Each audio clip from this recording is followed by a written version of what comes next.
бо фаро расидани мавсими гармо таҷдиду навсозии роҳҳо вусъати тоза мегирад. вобаста ба ин кору амали мутахассисону коргарон яъне бунёдкорони роҳ дар масири Роғун Обигар Нуробод ба он равона шудааст ки лоиҳа сари вақт бо сифати баланд татбиқ шавад.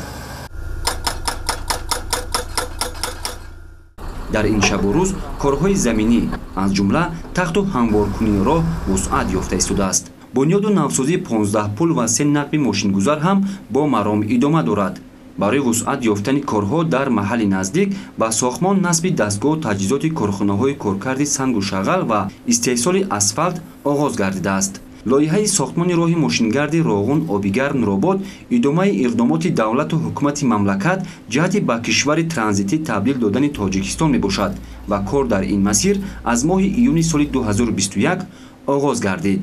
роҳи мошингарди Роғун Обигар Нуробод барои Тоҷикистон ва минтақа аҳамияти стратегӣ дорад. маблағи умумии лоиҳаи мазкур наздики 4 миллиард сомониро ташкил медиҳад ки маблағҳои гарантӣ ва қарзҳои имтиёзноки шарикони рушро дар бар мегирад. маркази татбиқи лоиҳаҳои таҷдиди роҳҳо бо мақсади самаранок ба роҳ мондани корҳо лоиҳаро дар 3 марҳила амалӣ намудааст ки тибқи нақшаи пешбинишуда қитъаи мазкур бояд дар вақтҳои муайян мавриди баҳрабардорӣ қарор гирад. дар доираи марҳалаи якум бунёди роҳи асосии Роғун Обигар Таги Камар ба масофаи беш аз 30 километр, сохтмони нақбҳои Қандак ва Қарағоҷ ба дарозии қариб 3,5 километр, сохтмони 5 пули нав, таҷдиди 1 пули мавҷуда ва дигар иншооти сарироҳӣ бо маром идома дорад. ҳоло мо дар марҳилаи якум қитъаи дуюми сохтмони роҳи автомобилгарди Ваҳдат Обигар Нуробод қарор дорем ки дар ин қитъа 2 адад нақб бо дарозии 3312 метр, 3 адад пул бо дарозии 252 метр ва 17 адад қубурҳои обпартоб бо дарозии 1883 метр ва такядеворҳо ба нақша гирифта шудааст ки корҳо дар 2 баст бо маром идома дорад. айни ҳол мо дар пули рақами 2 ин қитъа қарор дорем ки дар ин ҷо корҳои басту банди арматураҳо ва бетонрезӣ сутунпояҳо рафта истодааст.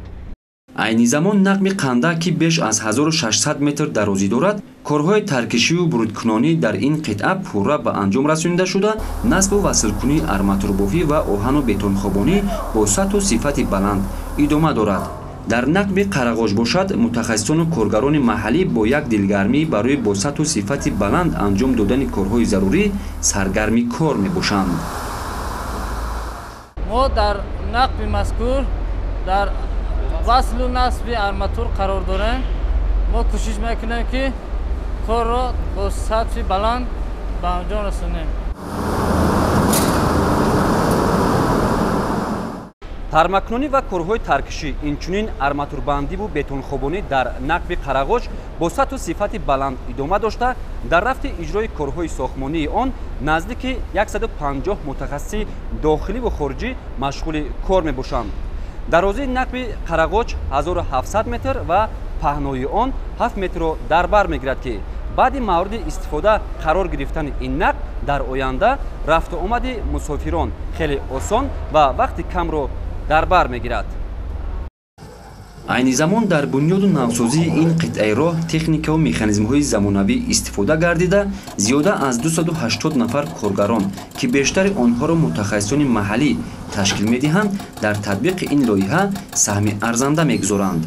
айни замон дар бунёду навсозии ин қитъаи роҳ техникаву механизмҳои замонавӣ истифода гардида, зиёда аз 300 нафар коргарон ки бештари онҳоро мутахассисони маҳаллӣ ташкил медиҳанд, дар татбиқи ин лоиҳа саҳми арзанда мегузоранд.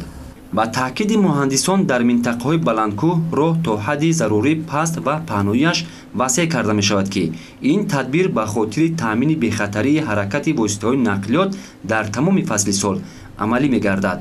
дар асоси лоиҳа дар ин қисмати роҳ 2 хати ҳаракат ба нақша гирифта шуда, сохтмони роҳҳои пиёдагард ва насби аломатҳои роҳ низ бо сатҳу сифати баланд амалӣ карда мешаванд. тамоми намуди масъулаи сохтмонӣ ки дар бунёди роҳ истифода хоҳад шуд, сари вақт дастрас карда мешавад. сохтмони қитъаи роғун обигар нурободи шоҳро дар чанд баст дар сатҳи хеле баланд бо ҷӯшу хуруш ҷараён дорад. барои иҷрои босифату саривақтии кор беш аз 400 мутахассиси дохиливу хориҷӣ ва 300 техникаву механизми гуногуни роҳсозӣ ҷалб гардида қариб дар 100 нуқта ба таври густурда фаъолият доранд. аз шумораи умумии кормандон зиёда аз 300 нафар мутахассисони маҳаллиянд. масофаи умумии роҳ 76 километр буда дар ин ҷо сохтмони 3 нақб бо дарозии умумӣ наздики 6000 метр бароҳ монда шудааст.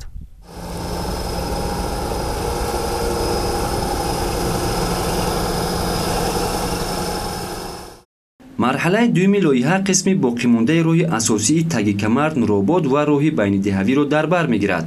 айни замон дар ин масир сохтмони нақби таги камар бо дарозии 2589 метр, 6 пули нав, таҷдиди як пули мавҷуда, як пули муваққатӣ ва дигар иншооти нақлиётӣ бо маром идома дорад.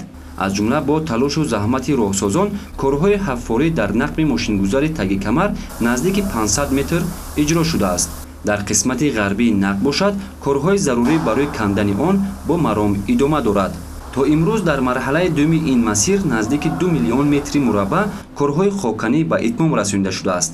айни ҳол аз километри 46 то километри 47 ва аз километри 50 то километри 51 корҳои заминӣ идома дорад. ҳамзамон дар пулҳои ин масир низ корҳо бо маром идома дошта, аллакай дар пули рақами 12 корҳои пармакунӣ ва бетонрезии фонақубурҳо ба итмом расонида шудааст. корҳои сохтмонӣ дар пулҳои рақами 10, 11, 13 ва пули муваққатии рақами 14 низ идома дорад. дар лоиҳа 8 пул ба нақша гирифта шудааст ки дар пули рақами 11, 12, 14 ва рақами 9 қариб ки корҳои бетонӣ пурра ба итмом расида истодааст. ва инчунин дар пули рақами 7 кор дар мехсутунҳо рафта истодааст ки ба рӯзҳои наздик ба итмом мерасад. ва инчунин корҳои сохтмонӣ дар деворҳои пули 8 рафта истодааст. бунёди қитъаи роҳи мошингарди роғун обигар нуробод низ мисли қитъаҳои дигар тибқи стандартҳои ҷаҳонӣ ба роҳ монда шуда ба пайвасткунии қитъаҳои дигари шоҳрои дорои аҳамияти байналмилалӣ ба маротиб зиёд гардани ҳамлу нақли мусофирон, молу маҳсулот ва рафту омади боз ҳам беҳтару бехатарии аҳолии ноҳияҳои минтақаи Рашт ва вилояти мухтори Кӯҳистони Бадахшон бо маркази мамлакат мегардад. мақсади асосии сохтмони иншооти мазкур таъмин намудани бехатарӣ ва ҳаракати мунтазами воситаҳои нақлиёт, аз ҷумла ба меъёрҳои байналмилалӣ мутобиқ намудани ҳолат ва андозаҳои геометрии роҳ, инчунин сарфа намудани вақт ва сӯзишворӣ барои кашондани молҳои ниёзи мардум дар ҳама фасли сол, таъмини ҷойҳои корӣ ва ба ин васила баланд бардоштани сатҳи зиндагии мардум мебошад. иброҳими неъмат, Назарзода Суҳроб, сохтмони роҳи роғун обигар нуробод махсус барои ҷаҳоннамо хабар.